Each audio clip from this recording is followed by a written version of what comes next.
ప్రేక్షకులందరికీ నమస్కారం. ఈరోజు మన స్టూడియోలో ప్రముఖ ఆధ్యాత్మికవేత్త, ఆస్ట్రాలజర్, దత్తాత్రేయ గణపతుపాసకులు మురళీధర్ శర్మ గారు ఉన్నారు. సూర్యగ్రహణం గురించి కొన్ని ఆసక్తికర విషయాలు గురుగారి మాటల్లోనే అడిగి తెలుసుకుందాం. నమస్కారం గురుగారు. మహాదేవ శ్రీమాత్రే నమః. గురుగారు, ఈసారి మనకి సూర్యగ్రహణం ఎప్పుడు వచ్చింది? దీని ఇంపాక్ట్ అనేది మన భారతదేశం మీద ఉందా లేదా? ఉంటే గనక మరి దీని పట్టు విడుపు సమయాలు ఏంటి? ఆ టైంలో మనం ఎలాంటి నియమాలు పాటించాలి? పూర్తి వివరాలు మాకు తెలియజేయండి గురుగారు. ఈ యొక్క పాల్గొన మాసంలోనే మనకు చంద్రగ్రహణము కూడా గత పౌర్ణమి రోజు ఏర్పడినటువంటి పరిస్థితి. ఏదైతే ఈ యొక్క పాల్గొన మాసంలో ఇక మనకు ఈ యొక్క క్రోధినామ సంవత్సరంలో అందరికీ వాస్తవానికి క్రోధినామ సంవత్సరంలో 100కు ఒక 75% జనాలకు ఒక ఇబ్బందికరమైనటువంటి సిచ్యువేషన్స్ మాత్రము తీసుకొని వచ్చింది. అంటే ఇక్కడ ఈ యొక్క సంవత్సరాన్ని మనం పేరు పెట్టడం లేదు ఈ యొక్క సంవత్సరానికి. కానీ ఏం జరుగుతుంది అంటే వాస్తవానికి నేను నిన్ను నమ్మి ఓ 10 లక్షలు ఇచ్చిన లేదా ఒక 50 లక్షలు ఇచ్చిన, ఇలా జరిగినాయి ట్రాన్సాక్షన్స్ ఈ క్రోధినామ సంవత్సరంలో. లేదా నీ పేరు పైన ఏదైనా ఒక ఇన్సూరెన్స్ కానీ లేదా ఏదైనా గోల్డ్ కానీ నా పేరు మీద ఆ సిబిల్ లేకుంటే నీ పేరు మీద నేను పెట్టి డబ్బులు తీసుకున్న దాఖలాలు కానీ ఇలాంటివి కొన్ని నేరాలు జరిగి, అంటే ఏంటిది నేరాలు అంటున్నా అంటే ఇక్కడ 50 లక్షలు నేను మీ దగ్గర నుంచి తీసుకున్నా, పలానా 6 నెలలలో ఇస్తా అని చెప్పిన. 6 నెలలు అయింది, 7 నెలలు అయింది, 8 నెలలు అయింది, మా దగ్గర ఉన్నప్పుడు ఇస్తా, ఏం చేస్తావు చేసుకోపో. ఒకటే land double registrations, double triple. ఇందులో నమ్మి 10-15 లక్షలు ఇచ్చినటువంటి వారికి ఎవరో నన్ను మోసం చేశారు, నేను నిన్ను మోసం చేసిన బస్. సో ఏం చేస్తావు చేసుకో. పెరిగిపోయింది ఇట్లా క్రోధంగా జనాలు. ఒక ప్రేమ అనేటువంటిది కానీ, ఒక ఆప్యాయత అనేటువంటిది కానీ, ఒక అసలు ఇలాంటి పరిస్థితి లేకుండా సొంత తమ్ముడు అక్కను కానీ లేదా చెల్లెలను కానీ ఆ మనీ సంబంధిత విషయంలో ఇబ్బంది పెట్టినటువంటి దాఖలాలు. నిన్ను నమ్మి సొంత మేనమామ నమ్మి అల్లుడు అమెరికా నుంచి డబ్బులు పంపిస్తూ ఉంటే ఇక్కడ వాళ్ళ అక్కకు చెప్పకుండా అప్పులు ఉన్నాయి, నేను కడుతున్నా, ఆ అప్పులు కడుతున్నా అని చెప్పి సుమారుగా వాడు ఒక 1 కోటి రూపాయలు పంపిస్తే ఈ కోటిళ్ళల్లో సుమారుగా 50-60 లక్షలు కూడా తిన్నటువంటి వ్యక్తులు ఉన్నారు ఇక్కడ. సో వారు అప్పు కట్టలే, వాడు పంపిన 1 కోటి రూపాయలు అట్నే ఖర్చు అయిపోయినాయి. సో ఇక్కడ 1.5 అప్పు మిగిలిపోయింది. సో 7 సంవత్సరాలు అక్కడ పిల్లవాడు పంపించినటువంటి డబ్బులు మొత్తం నాశనం చేసి కూర్చున్నటువంటి వాళ్ళు ఉన్నారు. నీతి నిజాయితీ అనేటువంటిది లేకుండా ఈ యొక్క క్రోధినామ సంవత్సరంలో విచ్చలవిడిగా కూడా మన యొక్క హిందువులపై అనేటువంటిది కాకుండా, దేవాలయాలపై అనేటువంటిది కాకుండా చాలా అంటే చాలా తీవ్రమైనటువంటి సంఘటనలు జరిగినటువంటి దాఖలాలు ఇన్నరా 1-2 అని కాదు. సో ఈ విశ్వావసునామ సంవత్సరంలో ఖచ్చితంగా ఎంతో కొంత కర్మ అనేటువంటిది చెల్లించుకోబోతున్నారు.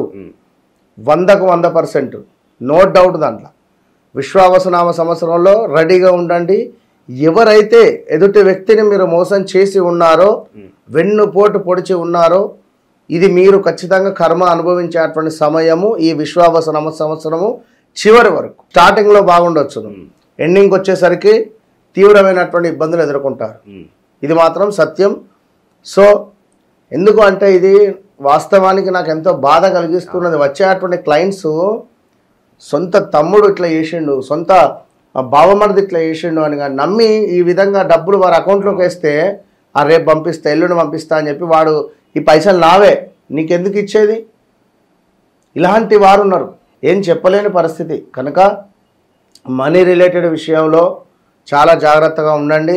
ఈ క్రోధినామ సంవత్సరంలో మనకు చివరగా వచ్చేటువంటిది సూర్యగ్రహణము. ఈ సూర్యగ్రహణము అంటే ముందుగా మొన్న పౌర్ణమి హోలీ పండుగ రోజు మనకు ఈ యొక్క చంద్రగ్రహణం రావడం జరిగింది. సో అదేవిధంగా ఇక్కడ 29వ తారీఖు మనకు సూర్యగ్రహణము ఏర్పడబోతూ ఉన్నది. సో ఇది మనకు కనిపిస్తుందా కనిపించదా అనేటువంటిది మనం వీడియో చివరిలో చూద్దాం ఎక్కడెక్కడ కనిపిస్తుంది, ఒకవేళ కనిపిస్తే ఎలాంటి జాగ్రత్తలు తీసుకోవాలి. ఎందుకంటే గ్రహాలలో రారాజు సూర్యుడు, సో బిగ్ బాస్ అతను. సో అలాంటి సూర్యునికి గ్రహణం పడుతుంది అనేటువంటి సందర్భాలలో తప్పకుండా మనం జపాది కార్యక్రమాలు చేసుకోవాలి. మంచి దానాలు కానీ అద్భుతమైనటువంటి హోమాలు కానీ జరిపించుకోవాలి ఇట్టి సమయంలో. అయితే ఇది కంకణాకార సూర్యగ్రహణంగా పిలువబడేటువంటి గ్రహణం. ఈ యొక్క సూర్యగ్రహణం చాలా మోస్ట్ పవర్ఫుల్ గ్రహణం ఇది. అయితే ఇది కొంతమేర ఈ సూర్యగ్రహణం మనకు మార్చి 29, 2025న మధ్యాహ్నము 2:21 నుండి ప్రారంభమై సాయంత్రము 6:14 గంటల వరకు కూడా మనకు ఈ యొక్క పాల్గొన మాసం అమావాస్య రోజున ఏర్పడబోతున్నది అనేటువంటిది వినికిడి. అయితే ఇక్కడ ఈ సూర్యగ్రహణం మన యొక్క భారతదేశంలో కనిపిస్తుందా అనేటువంటిది ఒక క్వశ్చన్. ఇక్కడ ఈ సంవత్సరం ఏర్పడనున్న తొలి సూర్యగ్రహణము మన భారతదేశంలో కనిపించదు అని చెప్పడం జరుగుతున్నది. సో కనిపించకున్నా కూడా మరి సూర్యునికి సంబంధించినటువంటి జపాలు చేయాలి, హోమాలు చేయాలి, లేదా దానాలు చేసుకోవాలి అని చెప్పినా ఇబ్బందే ఉన్నది. ఇవాళ రేపు మన దాంట్లో మనకే ట్రోల్స్ చేసేవారు ఉన్నారు. కనుక కర్మ అనేటువంటిది తీసివేసుకోవడానికి ఏదో ఒక రోజు, ఇప్పుడు సూర్యగ్రహణం ఏర్పడబోతున్నది పలానా బ్రెజిల్లో కానీ, పలానా న్యూయార్క్లో కానీ, పలానా ఇంగ్లాండ్లో కానీ. సో మరి ఇక్కడ మనకు అంటే ఉత్తర భారత మన అమెరికా రిలేటెడ్ ఉండేటువంటి ప్రదేశాలలో ఈ యొక్క గ్రహణం అనేటువంటిది ఏర్పడబోతూ ఉన్నది.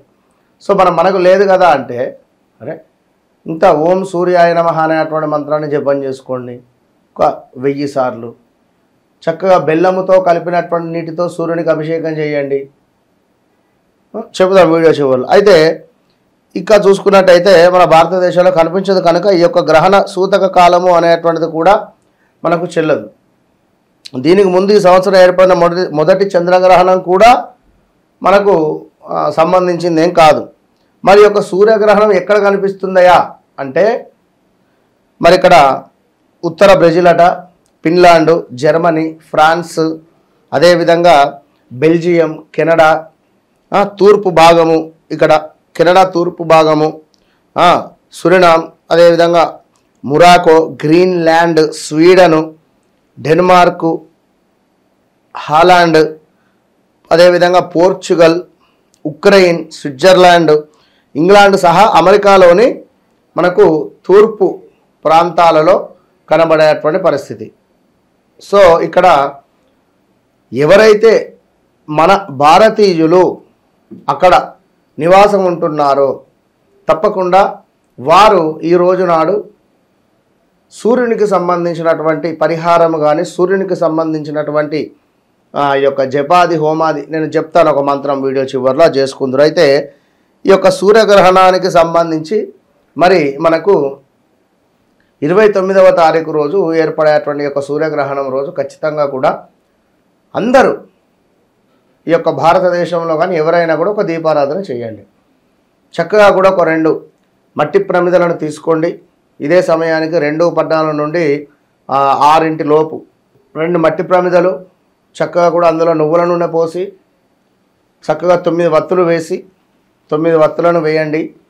9 వత్తులను వేసి అందులో చక్కగా కూడా బెల్లాన్ని వేయండి. దీపారాధన చేసిన తర్వాత అందులో కొంత బెల్లాన్ని వేసి నమస్కరించుకొని ఓం సూర్యాయ నమః లేదా ఓం ఆదిత్యాయ నమః, భాస్కరాయ నమః ఇలాంటి మంత్రాలను మీరు 1008 సార్లు స్మరించుకోండి. ఆదిత్య హృదయమైనా కూడా చదవండి ఈ సమయంలో. సో దీనివల్ల తండ్రి ఎక్కడున్నా తండ్రే. సో అమెరికాలో ఉన్నా కూడా మన తండ్రే. సో మన ఇంటికి వచ్చినా కూడా మన తండ్రే. కనుక సూర్య భగవానుడు అంటే మనకు మన తండ్రిలాగా అనేటువంటి భావన చేసుకొని ఈరోజు ఎవరైనా భారతదేశంలో కానీ ఎక్కడున్న ఇండియా మన యొక్క అమెరికాలో కానీ ఎవరైనా కూడా తండ్రి పాదాలను కడిగే ప్రయత్నం చేయండి. తండ్రి పాదాలను చక్కగా ఒక ప్లేట్లో పెట్టుకొని శుభ్రంగా పాదాలను కడిగి తండ్రికి నమస్కరించుకొని ఆ యొక్క నీటిని మీ యొక్క తలపై చల్లుకోవడం వల్ల 100కు 100 సార్లు జాతకంలో ఎలాంటి దోషాలున్నా కూడా అసలు అద్భుతమైనటువంటి ప్రతిఫలం అనేటువంటిది మీకు దక్కుతుంది. ఇంతే, సింపుల్. తండ్రి పాదాలను కడిగే ప్రయత్నం చేయండి ఈ సూర్యగ్రహణం రోజు. అద్భుతమైనటువంటి ఫలితం ఉంటుంది. All the best. అంతే, ఇంతకు మించింది నేను మరొకటి చెప్పా. సూర్యగ్రహణం గురించి మాకు ఎన్నో విశేషాలు తెలియజేశారు గురుగారు. ధన్యవాదాలు. మహాదేవ.